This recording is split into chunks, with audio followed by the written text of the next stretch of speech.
Right. We are again sort of speaking about Hezekiah, and I think we'll get maybe about halfway through this chapter today.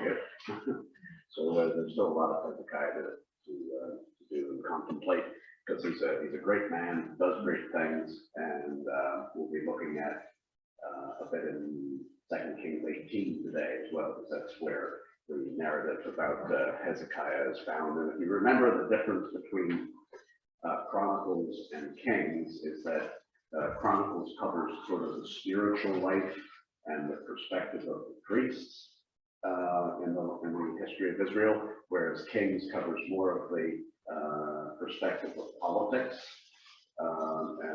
So it does demonstrate the failure of man in a lot of ways, whereas Chronicles demonstrates the faithfulness of God. So when you read those two narratives, you sometimes think, is this talking about the same stuff? Well, if it is, it's just talking about it from a different perspective.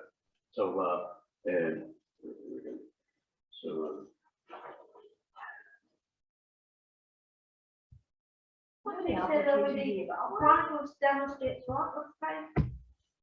Chronicles demonstrates the faithfulness of God, and Kings demonstrates the sort of unfaithfulness of man, or failure of man. So anyway, what we've been looking at really the past couple of lessons here has been how Hezekiah has started out, right out of the gate, getting worship sorted out.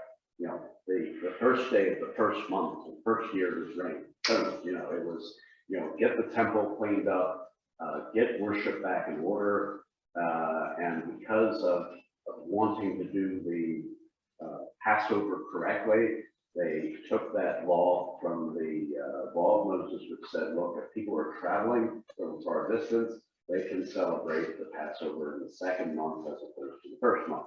So they allowed for that provision because Hezekiah was so keen about getting people in the right place with God. And if you remember those verses there in chapter 30, where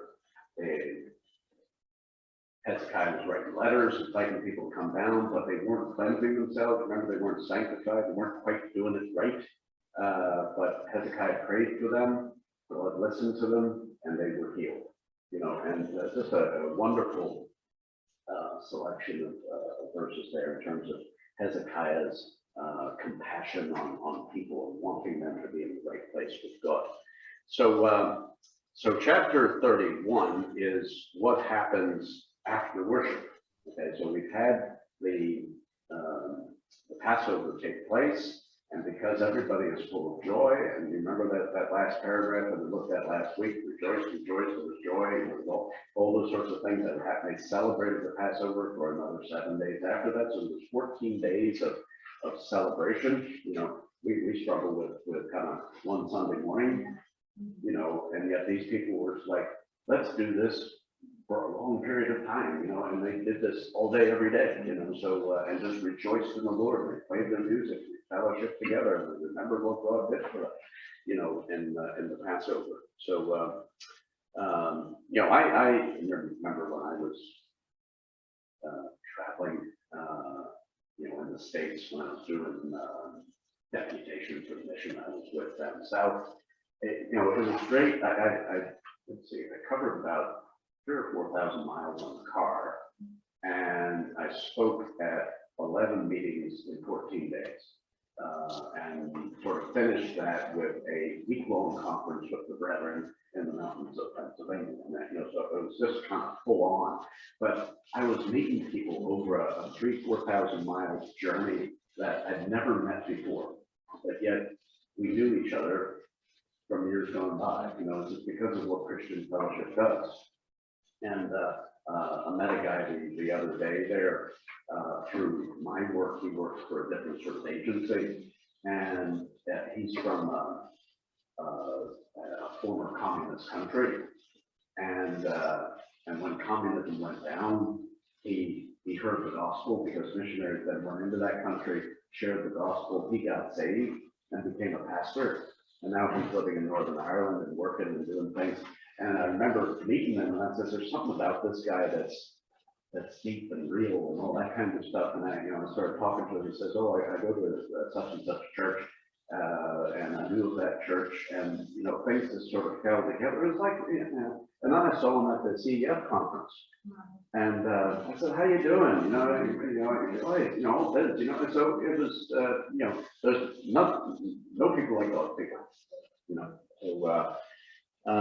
So Hezekiah is then sort of dovetailing into this. He's keeping this lit, but realizes that there's a lot of things that need to take place, because there are people coming from farther afield, from Manasseh, from Ephraim, from Zebulun, and Asher, and all these different sort of tribes that are up north that wouldn't have known the hand of or the proper worship of God with him, because they were under the reign of bad kings, ungodly people, and but they're attracted to the things of God, so they're coming down. But obviously, because they're not taught, they're bringing their baggage and their misunderstandings and all the rubbish with them, nonsense. So Hezekiah's dealing with all this. Hezekiah to me is a very, very pastoral king. So what I have here is cleaning follows worship.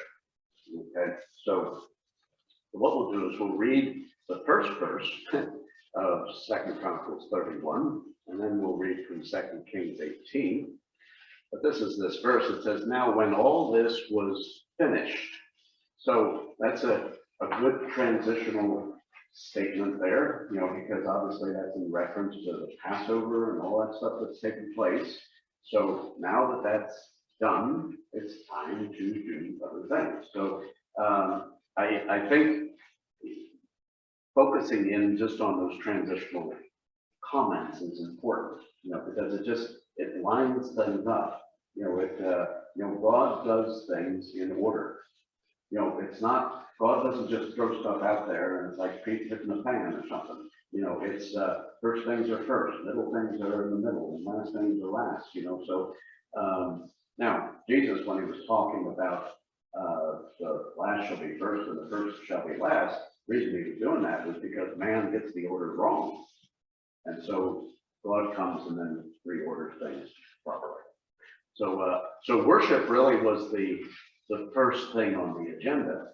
And when you look at God's encounter with different individuals through the Bible, say Moses at the burning bush, what was the first thing that God told him to do?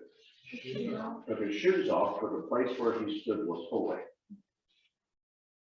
So, and with the encounter with the man with the sword drawn in Joshua 5, Joshua came to this man who was the captain of the Lord's host, and what did he say to Joshua? "The place where you stand is holy. Take your shoes off your feet." Okay. And so taking the shoes off your feet is worship. So and even into John 9, where the man that was born blind was healed and all that kind of thing, Jesus said to him, "Do you believe in the Son of Man?" And he said, "Who is he, Lord, that I may believe him?" And he says, "He's the one who is speaking to you and is in your presence here." And what was the first thing he did? He worshiped. So worship is always the first thing. So and I think this is interesting, because when you backpedal a little bit and go look at the other good kings, like Asa, Asa was a good king. The first thing that he did was he got rid of the idols in the land. Now that's good, but worship wasn't the first thing, So and I think maybe that was the reason maybe some things went south, with Asa and this kind of stuff. But anyway, so now when all this was finished, all Israel who were present went out of the cities of Judah and broke the sacred pillars in pieces, cut down the wooden images, and threw down the high places and the altars from all Judah, so that's all the area down south, Benjamin, which is part of the southern kingdom, but just kind of up in Jerusalem sort of area. Ephraim, which is just north of that, and Manasseh, which would have been just north of that, until they were had utterly destroyed them all, and then all the children of Israel returned to their own cities, every man to his possession. So, so we have that sort of one verse talking about those things. Now, what we're going to do is then go to 2 Kings 18, and then look at an expanded version of this particular story. Now, it's interesting that in 2 Kings 18 verse 1, it talks about how Hezekiah started to reign. Mentioned absolutely nothing about the Passover. Not mentioned. So obviously what's going on here is after the Passover. But remember, Kings isn't focused in on spiritual issues, really. It's focused in more on political issues. And so that's what the emphasis is. So it's straight into what was essentially a political thing. So he being Hezekiah, removed the high places and broke the sacred pillars, cut down the wooden images, broke in pieces the bronze serpent that Moses had made. That's not mentioned in Chronicles. For until those days, the children of Israel had burned incense to it and called it Nehushtan. He trusted in the Lord God of Israel, so that after him there was none like him among all the kings of Judah, nor who were before him. For he held fast to the Lord and did not depart from following him, but kept his commandments which the Lord had commanded Moses. And the Lord was with him, and he prospered wherever he went. And he rebelled against the king of Assyria and did not serve him. He subdued the Philistines as far as Gaza and its territory, the watchtower, a fortified city. Now, there's an awful lot more going on here. So we're going to go and explore these phrases as to what is happening. Just for your information, when it talks about the bronze serpent there being called Nehushtan, that was what Hezekiah called it, and all it means is bronze serpent. So it was just a thing.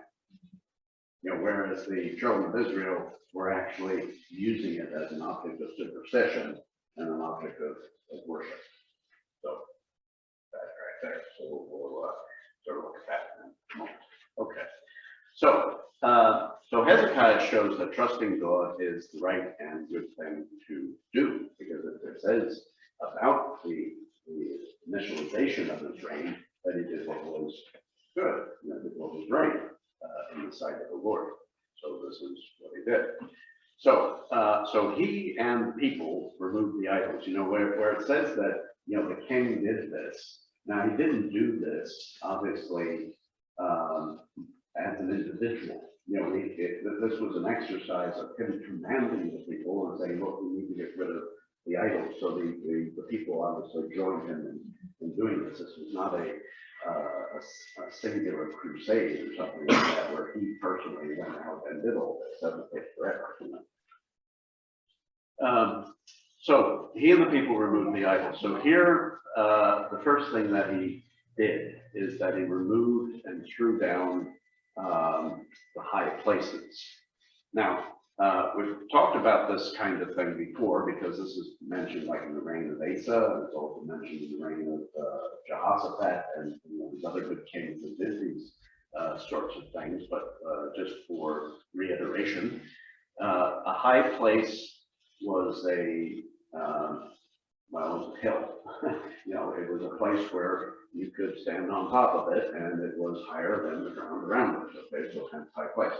But it was usually a place of superstition. It was a place where primarily other gods were being worshipped, other idols.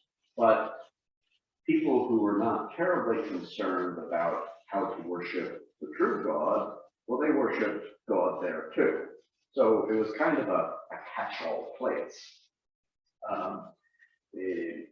I remember interviewing at university in America one time, thinking that it was going to do good. It was the Rochester Institute of Technology, and and to do computer science and electrical engineering and all that fun stuff. And remember sort of asking about were there Christian groups on campus or these kinds of things. So what they said was we have an interfaith center where everybody sort of meets.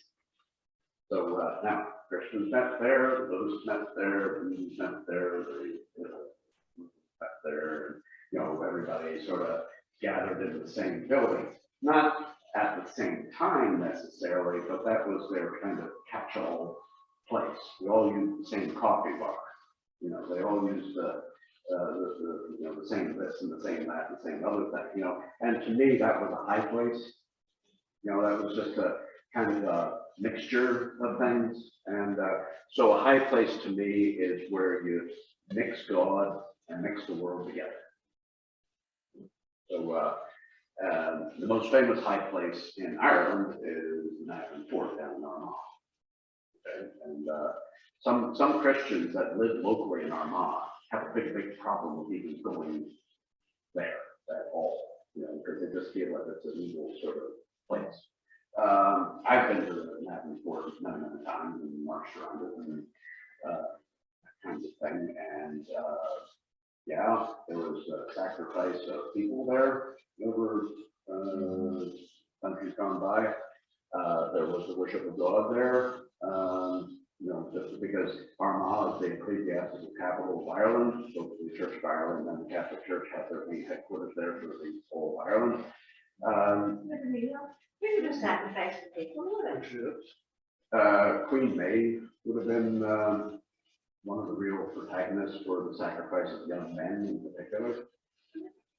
So Queen Maeve was allegedly is buried in Knocknaray, just outside of Sligo. If anybody familiar with Sligo, if you're traveling from Enniskillen down the main Sligo road, and you basically just kind of coming downhill, as you come past Dunfermline, which is a big mountain off to your right, and then you see the sea and you see out, you'll see this hill, and then there's a little bump on top of the hill, and that's what is called Knocknaray, and that's just outside of Sligo. And allegedly Queen Maeve is buried in that pile of rocks, that little bump on top of Knocknaray, and she is buried standing up with her sword drawn, facing toward Ulster. They might have a 5G mast, so it's something not work. Yeah. That's what they're trying to protest about. Oh, really? Over there. Oh, my goodness. Why not? Yeah. So It's the signal. an awful takes the Americans to tell it. I never heard of it. But, Never heard Caliber. well, that's all right. Sorry, so boring. But, when you go up on top of Knocknaray, which is a nice little walk, there are a lot of piles of rocks and various sorts of tombs of various sorts of people, but the biggest one is the Queen Maeve pile of rock. Now, you're not supposed to climb on top of this pile of rocks. There's all signs all around it saying, please don't do this, but lots of people go, hi, dead on, and so then they go up on top and they stand up there and they take selfies and, do all kinds of things. Queen Maeve's down there somewhere. But she was a nasty piece of work. Okay, she was sad. Yeah, and then the problem is that then you have to associate with this nasty chick, and so like, well, maybe, so Just for who in the rock time? yeah. Well, yeah.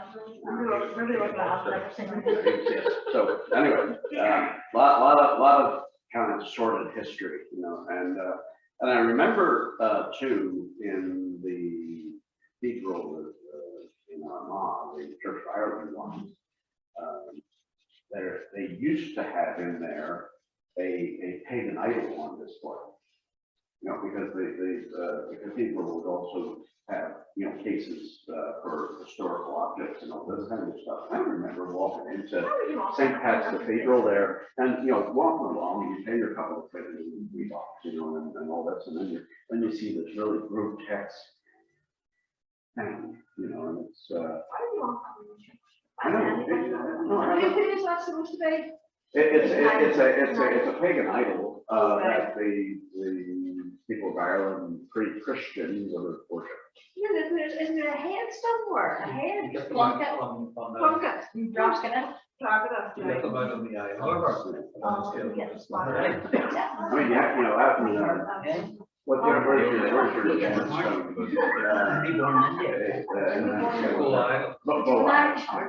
Funny.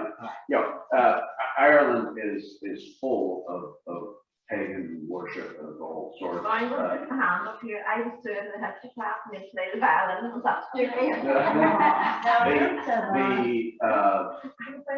The Carlingford Peninsula, you know, going down sort of a week, and that direction, very, very, very dark.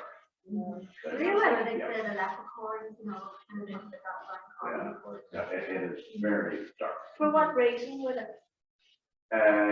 Well, there's a lot of witches down there, a lot of Satanism and all sorts of things, and sort of between Dundalk and Owen, you know, it's a very, you know, when you drive through that area, it's a nice looking area, but when you drive through as a Christian, you know, just kind of go, yeah, it just breaks you just a little bit. You don't have to go off there, really. Oh, I'm sure you probably go to any of the states of Cambridge and find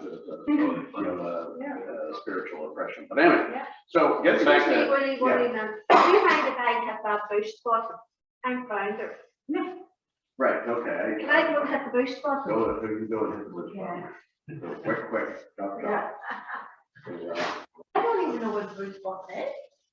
If I have It's in the kitchen. Oh, okay. Yeah, there's a little thing that says, yes, it does say boost, yeah. So, I probably did things up. well, the paganism was also in Scotland, and I think before the Romans. Nobody could understand why the Romans were so much against the idols. Part of the Druids, but the Druids did. We know that the Romans did not like to sacrifice or such. Yeah.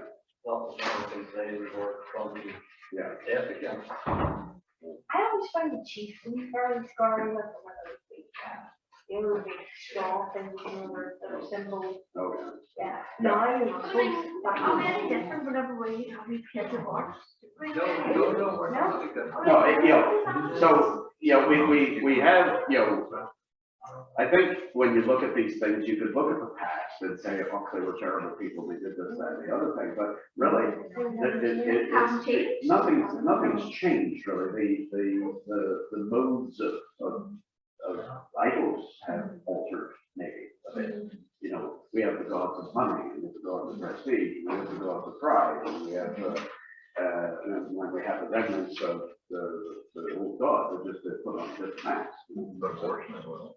Oh, yes. That's in play. I don't play inside, isn't it, really? Yeah, so, you know, but yeah, I mean, if you want to go and talk about human sacrifice, there you go. So, I could use it locally. yeah.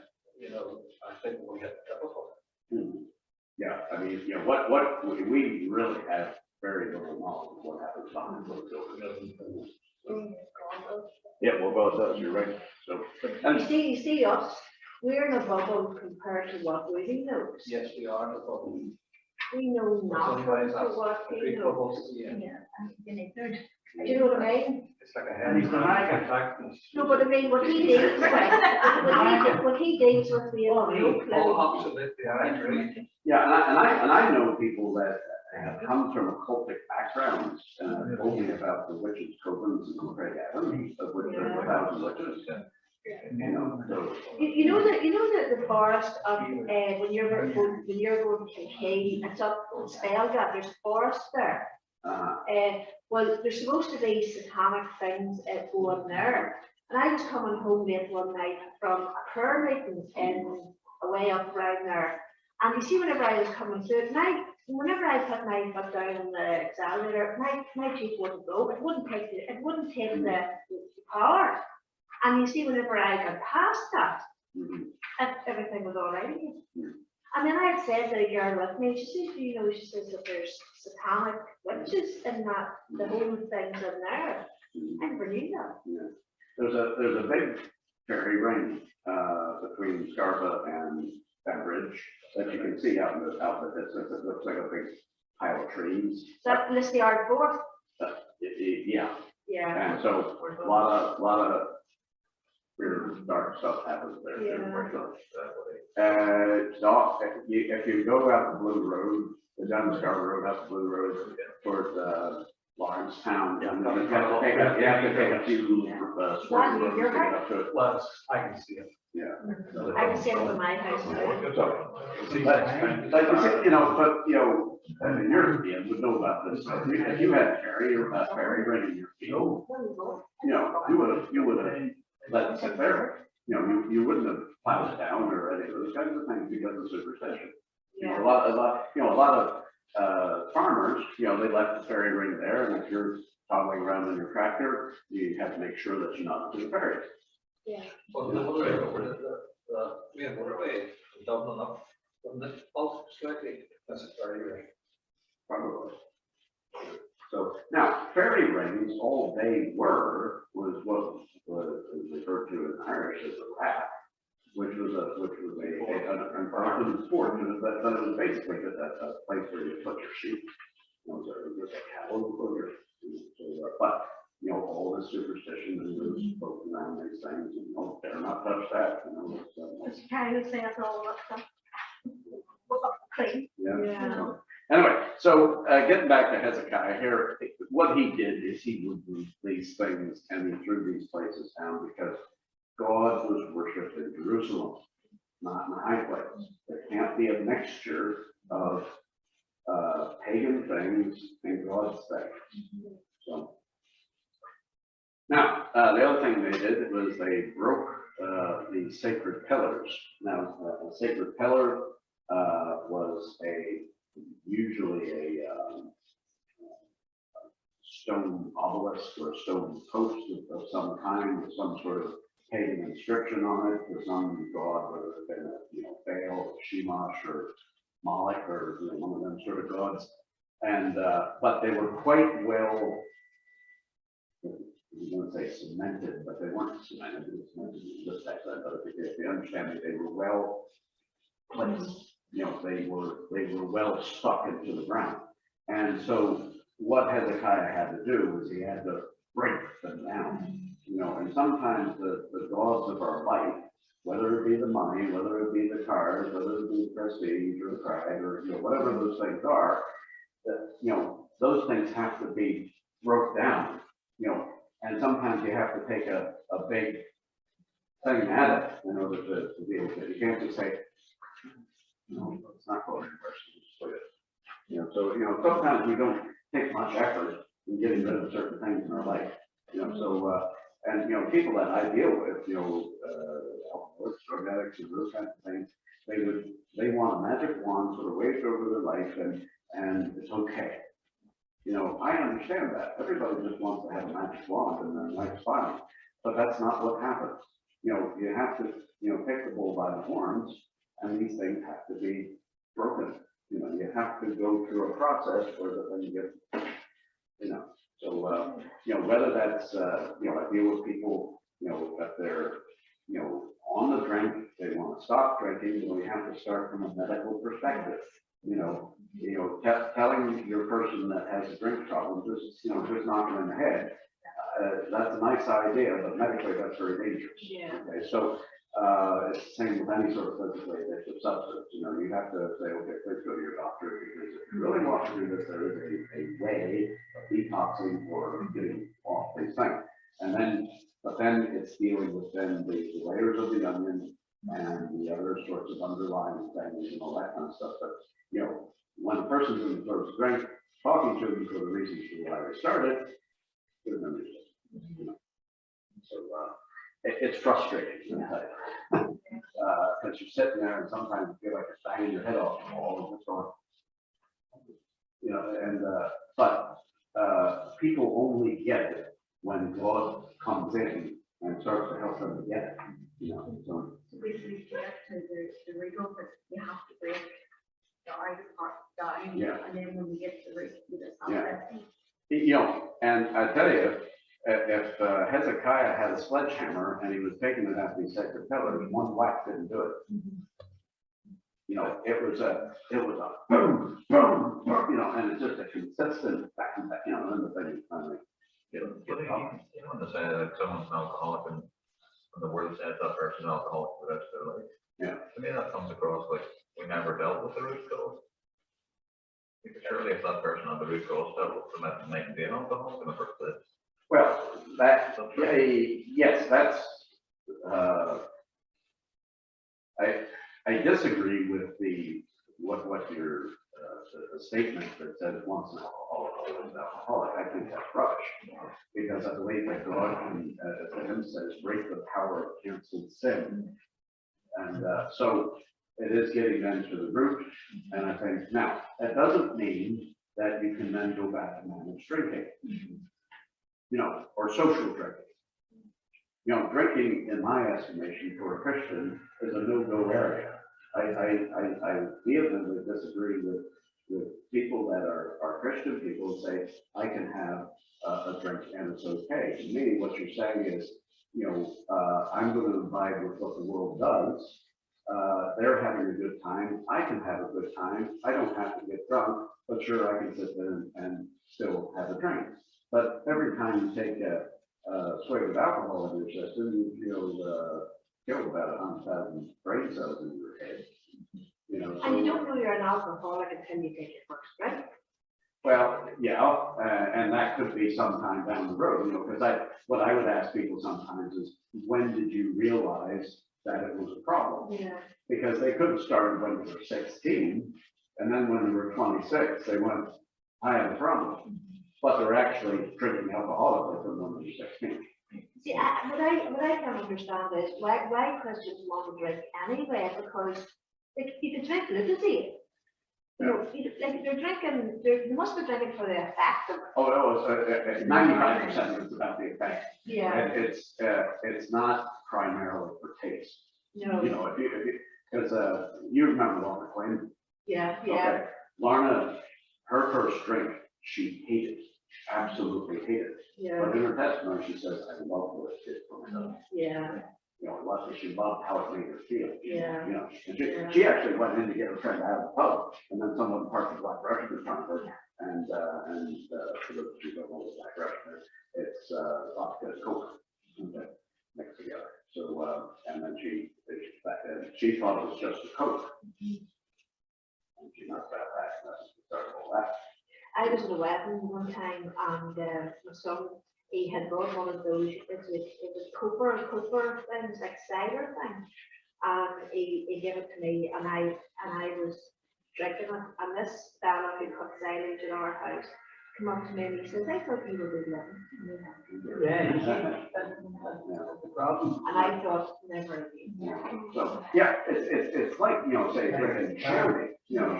Yeah, he kind of like, You know, shandy's only 0.5% of alcohol, but yet it's. it's the sign that you're satisfied. Yes, exactly. It's the what do you call it, meat sacrifice idol business, you know, which is, you know, don't do anything that will cause your sweeter brother to stumble.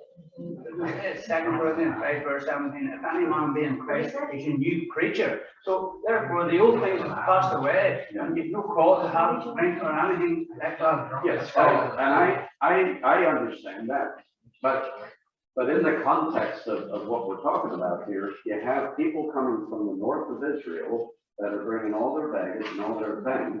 They want to worship God, but they don't know how. Hezekiah didn't turn them away. He didn't turn them away.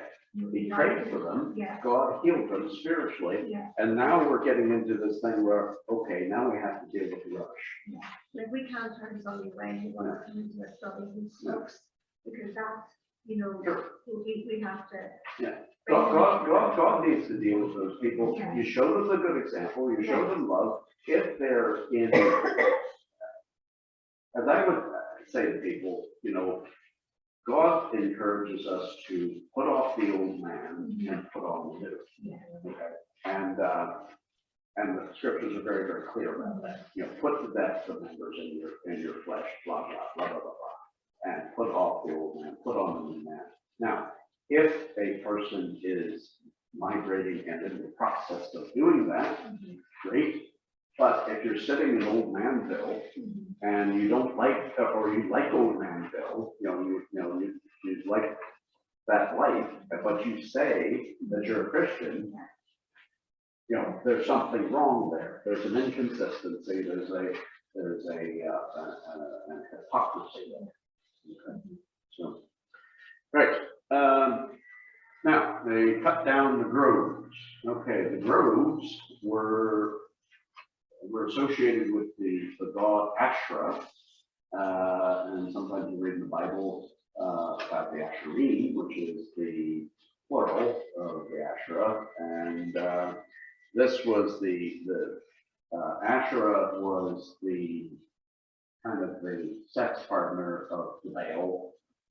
Okay, so the Baal was the male god, Asherah was the female god, and you know, when you look at both of those idols together, and it doesn't take too much imagination to see what they're up to.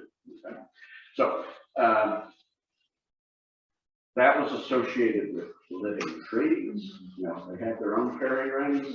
Okay? So they had their own living trees that they would then worship the Asherah within this grove. That's like the Christian grove. And there was a lot of kinky stuff going on, you know, in that worship. So those things had to be cut down. Okay, because these things are living, the life of those things has to be removed. So if you have something, an idol, that needs to be cut down, the life needs to be taken from it. So that's part of what it says in Colossians 3, where it says, put to death the members in your flesh, and all that stuff really is all fornication, uncleanness, lasciviousness, and all those different things, which are all generally sexually oriented stuff. So that has to be starved. So that's how you remove the life out of those things, is you starve them. You don't necessarily shoot them with a gun. You don't necessarily hit them with a sledgehammer, like you do maybe with the sacred cover. You know, so you know, the way to get it is doing what you need to do to start these things, to take the life away from that stuff. So you know, you don't go to a level of, okay, well, we'll just not do as much. You know, it's like, again, telling a drinker, say, and this is the language that they would use in those kinds of circles, is harm reduction. So instead of drinking vodka, drink beer, which is the most nonsensical idea in my, you probably heard that kind of crap, you know? So, yeah, so, you know, it's like, what on earth, you know? So, okay, you take a bit of vodka, that sends you over the edge, you know, quite quickly, but here, take a case of beer, you'll sit there and then get straight out of you, you know, and, you know, but you're still amassing as much alcohol in your system, you just have to go and tire more into it, you know. You see, whenever you were in the Valley Arts, we're like, you know the way they say that you can't, you know, that you can't go, you know, straight teetotal right away. Like, would you have taken anybody in? How did you work with their medical things in Valley Oh, Arts? they had to be detoxed before they came. Oh, in. right, Yeah, right. No, we weren't medically structured Right. in order to deal with potential fits, Right. heart attacks, DTs. those sorts of things. So people had to be well and clear physically from that before they, so that's why people need to be off very early. Right. Okay. So, yeah, no, we didn't entertain people who said, okay, bring your carry out with you and we'll help you to cut down. Now, there are some doctors that will go down that road and say you need to cut down. Now, the reason they're doing that is because there might be some issue with the medication for which you use detox. That doesn't work for everybody. So there has to be then, that working doesn't work all the time, but I do know people that do cut down and successfully, then knock it on their head, but, it's, drug training. So, now, the other thing that they did, the fourth thing, was they broke in pieces the bronze serpent. Now, I find this a very, very interesting thing because does everybody know the bronze serpent story from Numbers 21? This is where there were snakes that were raised up to judge the people because they were murmuring and complaining and all this kind of stuff against Moses and so on, and when they were coming out of Egypt. And so the snakes were biting the people and the people were dying. So God told Moses, make a bronze serpent, put it up on a pole, and get the people to look. And when they look, they will live. Okay, so I find that strange, that story. it is a strange story. Yeah. Now, Jesus makes comment about Is that not amazing? Well, Yeah. let's explore this, because, here the very thing that is causing death is being then hoisted up, and God's telling them, take a look at this. Now, Jesus said about the bronze serpent, he says, as Moses lifted up the serpent in the wilderness, even so the Son of Man must be lifted up.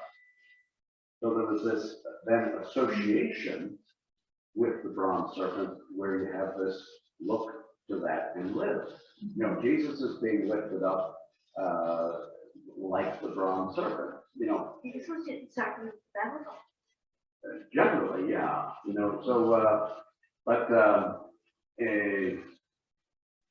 so it was the thing for the time. Sometimes God raises up a mechanism for the issue, but then people sort of take that and then run with it, and they go, my gosh, see this thing, bronze serpent thing, this is brilliant. So they, instead of looking to the Lord really ultimately for their things, they then start using this as an object of superstition. And so apparently this thing was parked off in the temple compound somewhere, where people then went and paid tribute to it in some way, shape, or form, and it was tolerated. I think because they felt that God told them Well, to. it was for some people, I think it was a reminder of what God did, but they ended up then turning it into, well, we better pay homage to this thing because if we don't, God might send another snake or something, or something, so in this day and age, bronze serpents take the forms of crucifixes, icons, and various sorts of things that we might have in a house or have hoisted up in some form and go, no, I wouldn't dare not take that down. Even the symbol for the healthcare system over here, the snake. Yeah, so, and I think that's where that's actually derived from. Some people might disagree about that, but anyway.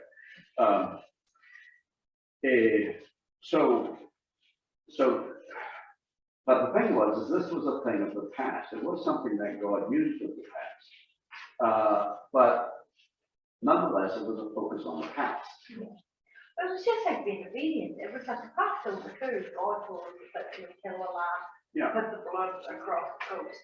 And it's just being obedient to what he wants you to do. Yeah. Yeah. So, but this particular incident with the bronze serpent, that was only for that particular situation. That was, God did not say, take your bronze snake, nail it up on the wall somewhere. And go and pay homage to He was this thing. sort of saying, right, okay, you have this situation, but there's a way out. Yeah, this is the way It out, was always marked. yeah, Yeah, so- and then you meeting him, Yeah. yeah, but what happened? so, was, yeah, he didn't allow yeah. Now, when Jesus was saying, as Moses lifted up the serpent in the wilderness, even so the Son of Man must be lifted up. You know, Jesus is not running an entire parallel with the situation, but he's saying, as this symbol was lifted up, Jesus is lifted up. You look to him, you live. So, a lot of ways, Jesus has been the ultimate fulfillment of what that thing actually meant. Okay, but people were then turning it around into a thing of superstition. I suppose that's really the song of Mary. You know what I mean? In the Bible, God gives Mary the glory by being the mother. No, And then it's all twisted around now that Sure. you look to Mary and. I remember when Yeah, that's it, yeah. when I taught in Catholic school, and we had May Day. You know, May Day is the feast day of Mary. That's August. I thought that the first of May was the feast day of Mary. No? Oh, yes, sorry, she's the whole Yeah. month of Yeah. October, but yes, you're right. I was thinking of So the a lot of summer. people think it's just bank holiday. Yeah, So no. no, but it's feast day of Mary. Would that be a holy day then? That's what we have. It's a holy month. You know, So, so, yeah, but- I think we end up in Catholic Street. so, Person. my father circled an ad, okay, in the newspaper, looking for a job for me, okay? And so, and, now my dad was not well at the time, not in his mind, he was getting better, okay? So then he started circling that. And it was for a computer teacher at a private school, that's all the ad said. And so I then rang up at the behest of my father, because he was trying to encourage me to get out to work. I just graduated from university, he wasn't well, I was sitting at home sort of taking care of him. And then he's getting better and saying, you know, you should get out and get a job. You know, that's what you should. So, now this is where, I've told this story before, but anyway, it's good enough. I told God in college, I said, look, the last thing I ever want to do is teach in high school. Do not make me a high school teacher. I do not want to do that. So what's the first thing I do when I'm in school? Teach high school. So, you know, God's going, yeah, right. And so I phone up this place, and my dad said, look, if nothing else, just get an interview, you know, and at least get experience getting an interview. So anyway, I thought, all right, fine. So I rang up, found out what the place was. It was an all-girls Catholic school, and a place called Mount Sales Academy. I thought it was a bit of a strange place, because I had been there before delivering things, and there was a lot of statues, all kind of out of place, and kind of looking down on me and all this crap, and I thought, wow, this is not, this is a bit scary. And so anyway, so they says, you know, Mount Sales Academy can help you, and I'm like, so anyway, went down, very religious place. The nuns were the Dominican order, so they had a habit that went from the crown of their head to down the bottom of the feet. Nice people, and I thought, well, okay, I'll think of what my class would be like, even though I don't want this job. I don't want this job. But I thought, okay, I'll give them an idea of what my class would be like, but I don't want the job. And so I went down there and made darn sure that they knew that I was a Protestant, you know, and, you know, because, you know, I talked about my missionary endeavors and my background. I went to a Brethren church and, you know, all this sort of stuff. And, you know, talked about what my class would be like, you know, and then the nun, the headmistress, not again, nice woman, really tall. She probably thought she could convert you, wouldn't Yeah, well, anyway, sister was, I thought she was about 7 foot, but that was because her secretary was 4'6". So, you know, I mean, you had this little woman running around, and then this big, you know, all lanky, you know, woman from Nashville, Tennessee. And, elegant with it, just huh? elegant. yeah, should be in there. So, and anyway, so so after the interview, you know, as I was trying to say, basically, I don't want this job, I'm a fraud, I'm this, I'm that, the other thing, you don't want me. You know, that's what I was trying to project. And so she says to me, well, we sure love to have you here. And I'm saying in my mind, you're nuts, you're not biased, you're wrong, so why would I want to be here? I'm just here for an interview, not to sell. Yeah, and the hours were terrible, the pay was terrible. And I said to God on the way out, I said, Lord, you cannot want me here, but if you want me here, you're going to have to work around these silly hours, because the hours were 10:45 in the morning to 12:45 in the afternoon. Rubbish hours. If I was going to get another part-time job. Yes. So anyway, it turns out then I got an interview for an afternoon position with a Presbyterian church, and got a job there, making fairly decent money. And so I taught school in the morning and taught computers. That was initially what I was hired for. Then I was at church. Church ended up having problems because I went in my little head. I said, I've got God's mail. I know why I'm in a Catholic school, because I've always wanted to work in Ecuador, Peru, do missionary work down there. And now I'm working in the church. That's a Christian environment. I'm learning how to use computers and a Christian thing. And so, God, I know what you're up to. I know what you're doing. And God goes, do you? My world within 24 hours went, because I was 20 hours at the church. It went to 6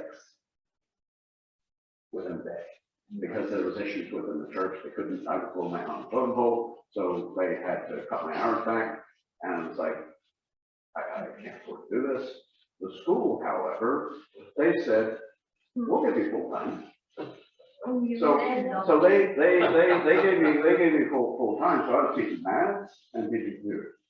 And but I had great opportunities for the gospel. And Catholics are decent people. So yeah, and I would say there was a lot of teachers actually in that school who were saved. So but I remember handing out, showing the nuns, one of the nuns tracts, and because I was handing out tracts to kids. Now I thought I need to confess my sins before the nun, that I'm doing these things. So anyway, I went to the nun, and nice girl, and she was not much older than me. She might have been 23, 24, something like that. And I said, now I've been handing these tracts out, this is what I'm doing, and I said, I'm asking the kids questions. Would you, the 2 questions were, if you were to die tonight, would you know for certain you were going to go to heaven? And if God were to ask you, why should I let you in, what would you say? And so anyway, I posed these questions to the nun. I said, this is what I'm asking the kids. Here's these gospel tracts I'm handing out and all this kind of stuff. I was just waiting for her to go, I'm going to go and talk to the headmistress because this isn't good. And I was just waiting for you to get down, And she looks at all this and she says, this is great. This is the You truth. wouldn't get doing that today. No, she says, this is the truth. And she says, I'm going to ask my kids all those questions tomorrow. But she taught already. So anyway, she's all smiles the next day in the office, and she pulled like this and bouncing around her habit and stuff and lighting her feet. And she says, well, what are you hoping for? My kids are going to heaven. I said, great. So I said, do you want any of those tracts? She says, how many do you have? I said, how many do you want? And she said, well, I have 100 each students. I said, fine.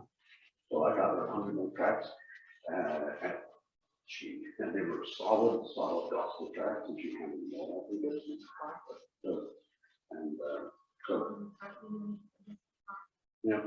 So anyway, so getting back to Mr. Braun's surface here, these are things I believe are past blessings in our life that we venerate, that we hold up, and I say, you say, I remember when God did this, and God did these things back in my past, and they were super, and they were great, and you tend to extol them to such a degree that you then don't go forward. So, and we do that. It's not a bad thing to look at past blessings, give thanks to God for those things. But yesterday's blessing is not for today. That's why God says in Lamentations, your compassion and your mercies are new every morning. Great is your faithfulness. God's blessings of yesterday are no good for today. God needs to give you new blessing and new way forward. So, but we tend to go and get stuck in the past, and I've seen this within, mission halls in this country, where they go, back in such and such a time we did, and this is what happened. And I'm looking at the back row that has a half a dozen people sitting in it, and they've been there since the year naught. And you go, why do they need to be gospel? Why do we need to go and preach the gospel to those people? In fact, half of them are sleeping, and the other half are half dead. So, I think the thing I contrast to that I'd be worried about, it's not for the sake of having extreme, but it's gone completely polar of that now, because you get churches that include it, I suppose they call themselves all inclusive, where it's more or less people coming in and pickle and having their flesh pickled. yes, and that is the danger, because it is important. I think there is an element of tradition that is very healthy, and being grounded in those things, because God wants us to be grounded in His word. But if you're so detached from your past that you're just kind of putting around into the future and going, oh, well, so it doesn't matter, God loves me anyway, and then you end up in where you came from, a universalism, where, oh, God would be so nasty that He would send people to hell. God is always love all the time. Yeah. So, but God is just. That's where the Apostle Paul said, I did not fail to preach to you the entire counsel of God. So he taught everything about God, both hard stuff and easier stuff. So the bronze serpent thing, I think, can represent a lot of past things that we think are good, but really they hold us in the past. So then he and the people trusted God. So what he did there was he held fast.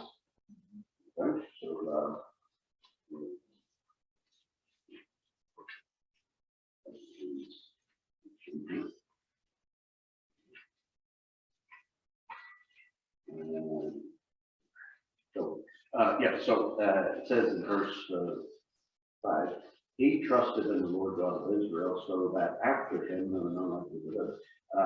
for he held fast to the Lord. So as a result of putting his full weight and his trust in God, he then wraps his arms around it and holds fast. So now God reciprocates in kind, because he holds you fast too. Okay. So God loves us. When we're embracing Him, He embraces us. And there's a great sense of safety with that. And then it says that he did not depart from following Him. So he made sure that he followed God. I thought it was lovely when Peter preached about one Sunday there, and he said that we don't hold God's hands, He holds ours. Yeah. We would let go. Yeah. But you never let go of our, Yeah. the ones that And even on the Wednesday night, there was,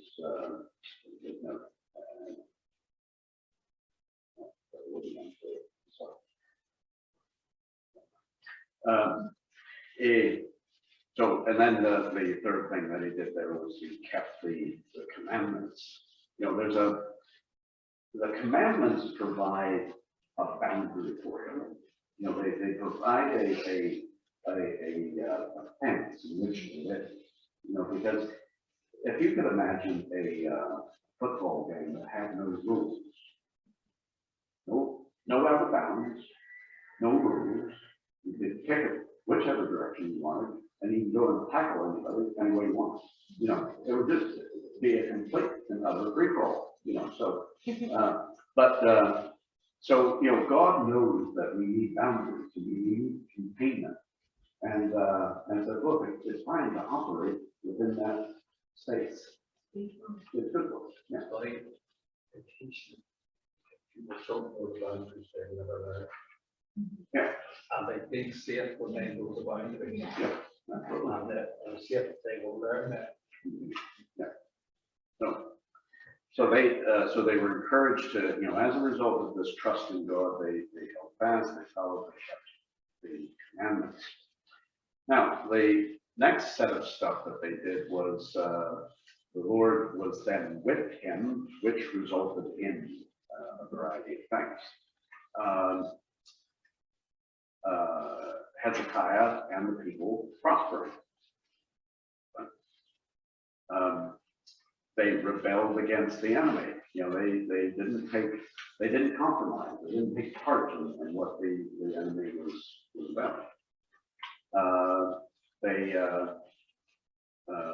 It resulted in not serving the enemy, and as a result, they were able to subdue. It says there at the end of that paragraph in verse 7, the Lord was with him, and he prospered wherever he went. And he rebelled against the king of Syria. He did not serve him. He subdued the Philistines as far as Gaza and the territory in which from watchtower to fortified city. Now, when you read about certain sorts of people in the Bible, they represent different things. So the Philistines were those people that come from what's currently the Gaza Strip. And now but they were always in back pockets of the Israelites. Now Israel told them, or God told them, to go and take that land. And they fudged it. The Israelites fudged it back then, and they kind of went, oh, well, no, I'm not going back quite that far. So that's the flesh. That's a picture of the flesh. The flesh is always in our back pocket. And the flesh has to be subdued. We need to not pander to the flesh all the time. So, because the flesh is that thing about us that isn't released yet. So our soul, our spirit are redeemed, but our flesh isn't. It's not until we get a new body where redemption really comes. So that's why there is war between your flesh and your spirit. So when you read in chapter 7 of Romans, and it talks about the law of the flesh and the law of the spirit, and they're at odds with each other, that's the flesh. So That's why, when we awaken, we want to push for the armor of God, it's protecting us from our flesh. Yeah. Is that right? Yes, in a lot of ways. Yeah, because the devil with his fiery arrows is going to use your flesh against you and say, well, sure, you like chocolate. You're not, sure, give yourself a little bit of a reward. And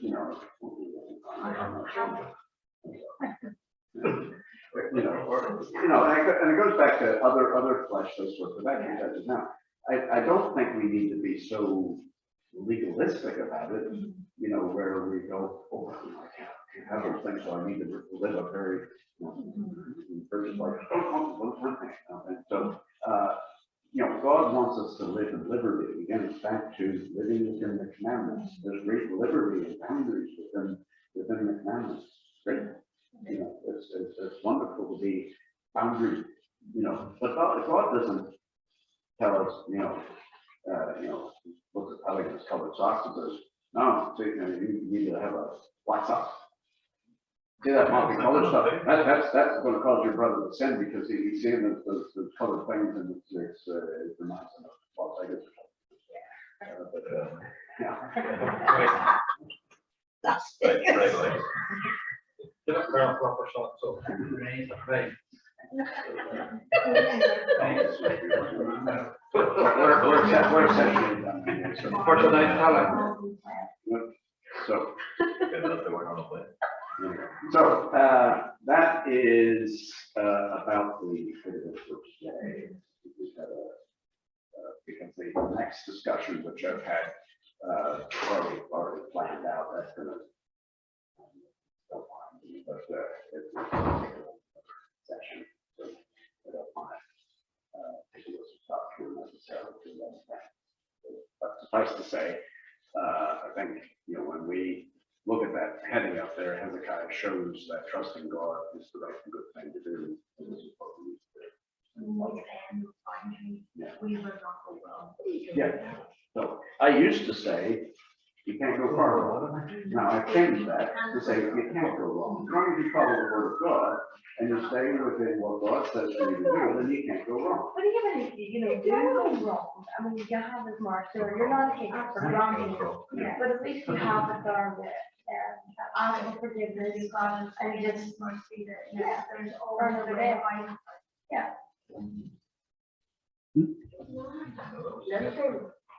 Where's that? The Diane Hotel?